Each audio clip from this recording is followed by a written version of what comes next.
The most important question I got was, what is your legacy? Not a material legacy, but if life stops now, how do you want to be remembered? What is your frequency legacy?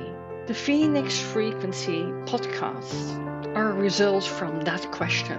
When all seemed burnt in your life, the fertile ash of a phoenix is filled with compassion, love, forgiveness, empowerment, intuition, wisdom, generosity, creativity, resilience, a balance of an evolution and involution, what is needed to rise. I am Nienke van Bezooijen and I live my Phoenix frequencies. On a weekly basis, I share my insights, my resources, and I have guests who phoenix themselves. If it resonates to you, you're welcome to rise.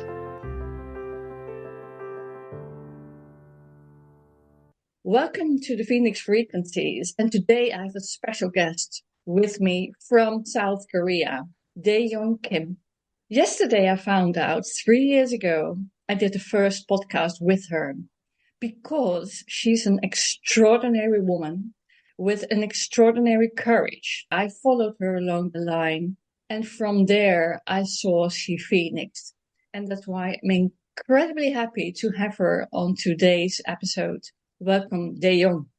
Woohoo! Thank you. Thank you. Thank you so much for inviting me again. I'm so happy. So you have an extraordinary story, and I would love to take the listeners with you in how you started off your life, because that's not a common thing, probably in the more Western world, or at least not visible. So can you describe your early start in life?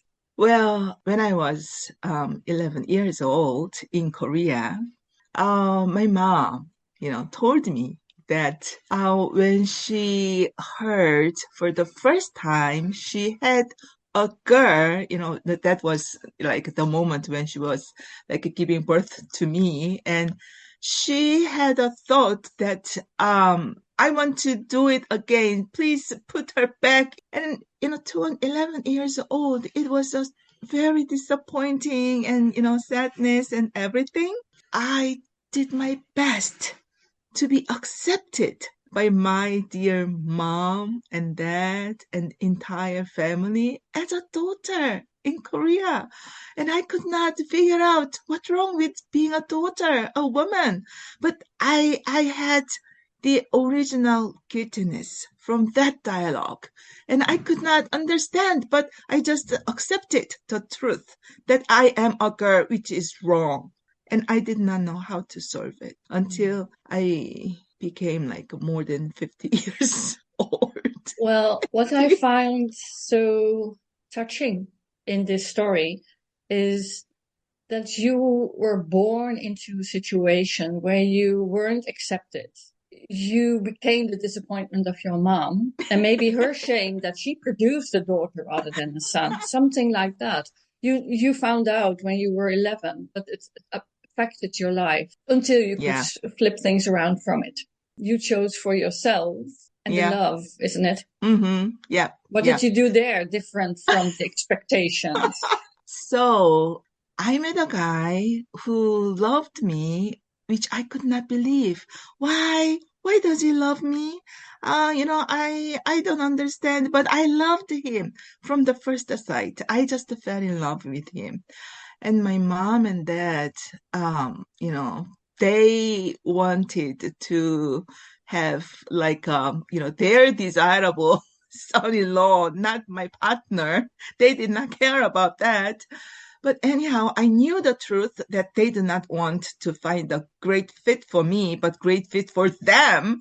But I could not admit it because I am in a Korean society. It's like hierarchical and all this patriarchy culture. So I chose my husband and I asked him to run away together.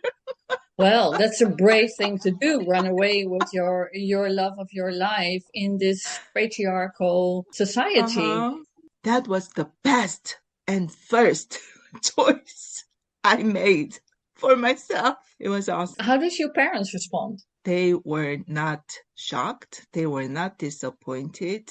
They pretended to be cool, and they still the same people. So they found their own way to deal with it, probably also from guilt and shame there, because their daughter chose to take a different part than patriarchy. Yeah, yeah. What happened then? How did your life unfold? Well, choosing my husband, making my own choice was the best and first one. And after that, I had a difficulty getting pregnant. And I thought that was kind of like a punishment from the universe. So I always felt the guiltiness. And then, so I did everything, really everything, and I got pregnant. And my father, who used to be a woman doctor, said to me that, you know what, there is a strong possibility that your pregnancy would fail. And I told him, Dad, please stop it. This is my life and this is like my only hope. And I spent a lot of money and I am just getting pregnant. So, but he said, what are you talking about? I am sharing my medical information. I said, okay, yeah, okay. And then I got a beautiful baby daughter, and my mom told me, you will experience how miserable having a daughter. And I thought, okay, another punishment, punishment never ending, like of a blessing. She did a great job, as a child, as a daughter, and still I could not expect more, and still I stayed in a little box because I disappointed my parents, and I was not accepted, and I was not welcomed from the beginning. That kind of mentality kept me really small and humble, and I did not know how to stand up for myself and how to embrace all the love from the universe and from other people. And I always tried to impress others and seek love from others. And I thought that's a good way of being nice to people. Can we call that a pleaser mode, to try to fit in that box? And I can understand if you are pushed aside from such a young age onward, and trying to seek for the acceptance. You got a daughter. How did that change your perspective of having a girl? Did that help you from your own experience? Oh, yes. I started to question the punishment. When she was 1 year old, right after birth, that time my mom and dad kind of like disowned me because they decided to send me to my grandparents' house, which was away from their houses. And they just, visited me from time to time. And I remember I was very lonely, and I always felt a guest in my grandparents' house. And when I saw my baby, she cannot do anything, and she just, in need for so many things. And being alone in at that age is not something right. And I was in that stage for such a long time. And I started to question that this is not something I did wrong. They invited me to this universe, and what could I do? And yeah, through her, I learned what other human beings enjoy in their life, and which was not given to me. And being a girl, being a daughter, yeah, it's a gift, or it's a fact, just a fact. But still, I had the guiltiness, questioning my parents, and I thought, let's just forget it, but I cannot forget. Yeah, and it took such a long time for me to stand up.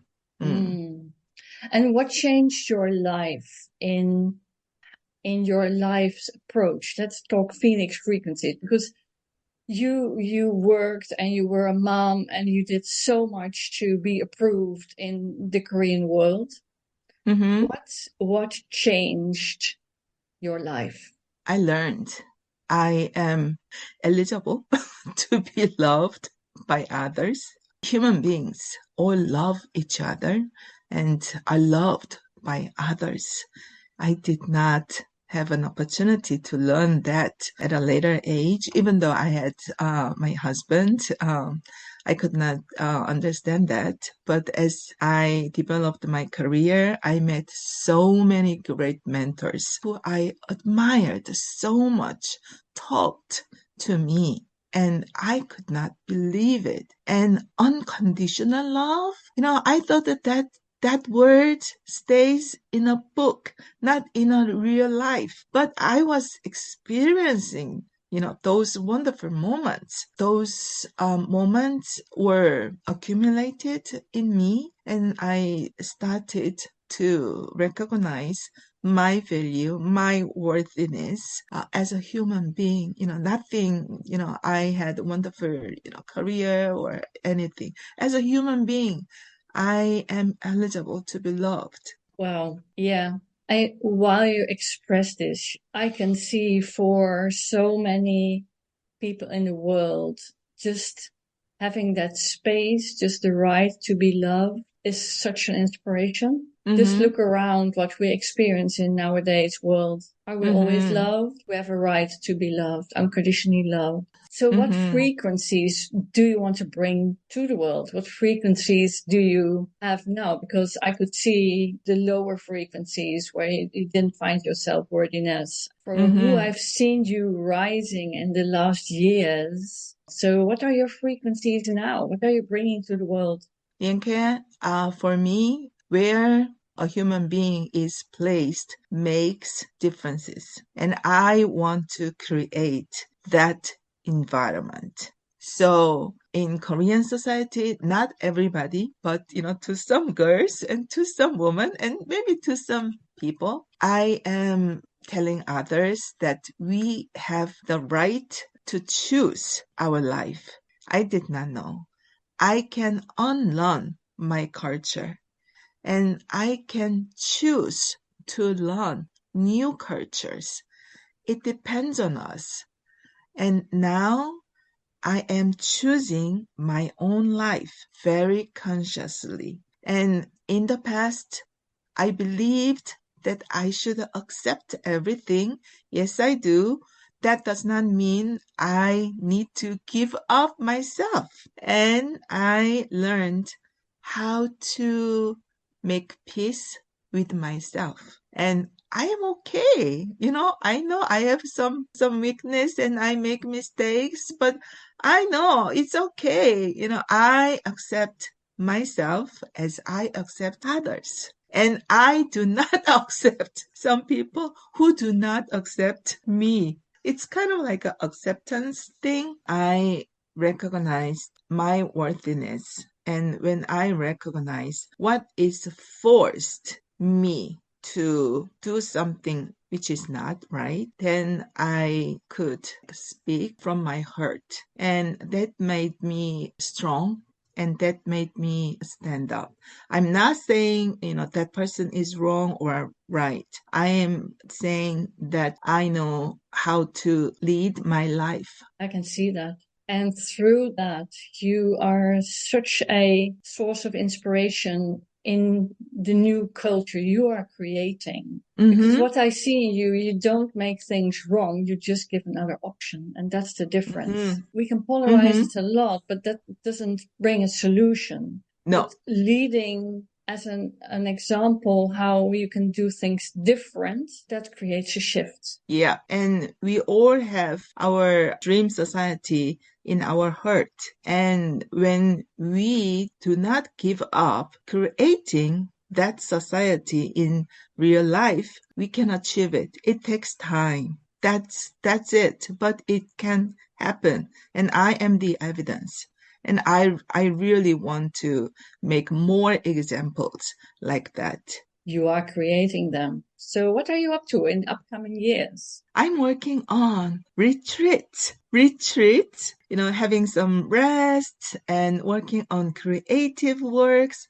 Those culture has not come to Korea yet. So I am bringing that retreat culture into Korea.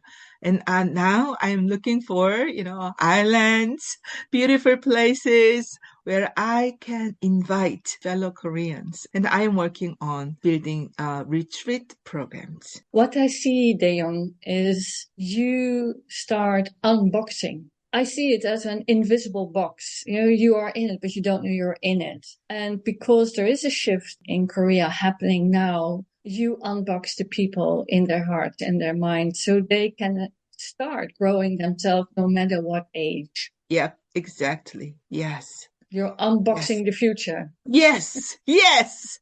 I would like to emphasize my learning because I learned this in a difficult way. We can choose. We can choose, and we are destined to be loved.